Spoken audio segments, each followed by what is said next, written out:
Ito ihany ao anatin'izay taranja iraisan'izay tsika fa eo amin'ny sehitry ny baolina lavalava kosa hita misongadina avy hatrany ireo mpilalao izay efa zatra milalao ao anatin'ny top 14 mandritra ny andro voalohan'ny fifaninanana ho an'ireo boriboritany manodidina ny Tananarivo ho an'ny Skady latsaky ny 20 taona.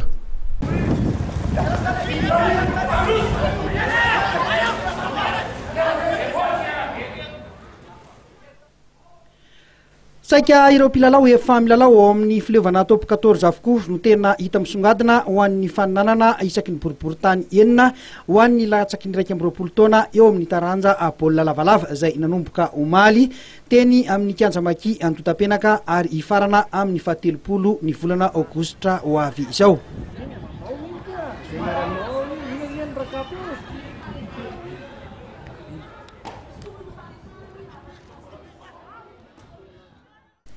Manana solitena amin'ity faninanana ity avokoa ireo firaisana enina eto an-drenivohitra miampy anavaradrano sy atsimondrano.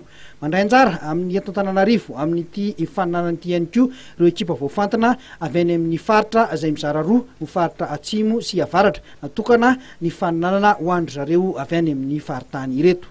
Ny tanjona amin'ity moa zany dia angalana ireo ankizy latsaky ny 20 taona ho formena hisolo an'ireo makizokiny.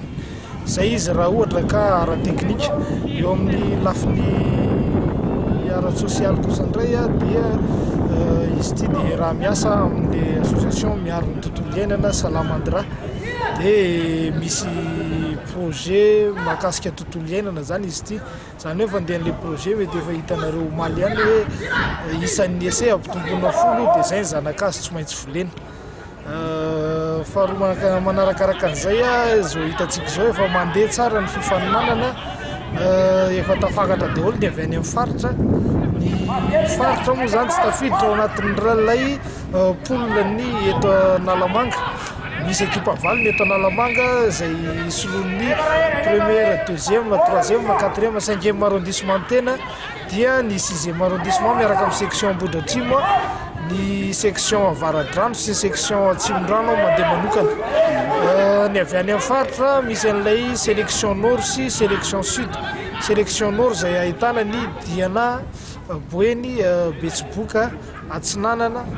Ny sélection sud kosa ahitana ny Atsimo Andrefana, Iorombe, Amoromany, Vakinakaratra. Dia ny Atsimo sy ny Avaratra androany no mifandona amin'ny lalao farany zany Atsimo iona amin'ny Avaratra. Dia io fifandoman'ny Atsimo sy ny Avaratra io no isintomana sélection anankiray itambaran'izy roa. Dia io sélection io any amin'ny lahady heriny amin'ny 17 volana zany no iona amin'ny sélection n'Analamanga. Le sélection n'Analamanga izay tsy manao final satria ny final no famaranana amin'ny andro.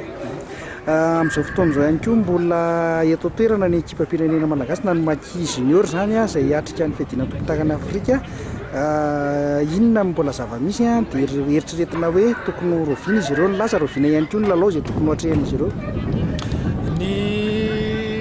Tokony départan'ireo ankizy ireo zany dia nisy groupe anankiroa satria zao haute saison be olona be mandeha avion dia tokony tsara ho groupe anankiroa zany izy ireo.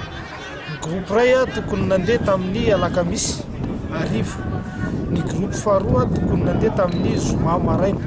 Fa raha tsika mahalala moa ny zava-misy eo amin'ny era Madagasikara amin'izao dia annulé ny vol dia atreto aloha zany mbola tsy misy vaovao tena mazava hoe ahoana no départan'ireo fa vokatra izay zavatra ny era Madagasikara zay zany dia ny ekipa pirenena mivoasazy amin'izy mbola eto an-tanin-drazana moa zareo amin'izao.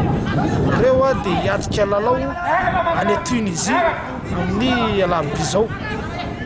Zany hoe tokony tonga andreo farafatarany ny alatsinainy. Talata izy manao décrassage kely alarobia izy manao match. Tsara fanomboana nandritra ny andro voalohany ny boriboritany fahaefatra sy ny faharoa ary ny fahadimy. Toy izao ary ny vokatra. Firaisana fahaefatra nandresy ny firaisana voalohany tamin'ny 2020. Ny firaisana faharoa dia nandresy ny seksiona Ambohidratrimo tamin'ny 2030 no 420. Ny firaisana fahatelo kosa dia nandresy tsy niady nanoloana ny seksiona Atsimondrano izay tsy tonga moa ity farany. firaisana fahadimy dia nandresy ny seksiona avy any avaradrano tamin'isa 7 no 5 vokatra ho an'ireo ekipa avy any amin'ny faritra kosa dia ny ekipa ny faritra atsimo nandresy ny ekipa ny faritra avaratra tamin'isa 8 no 20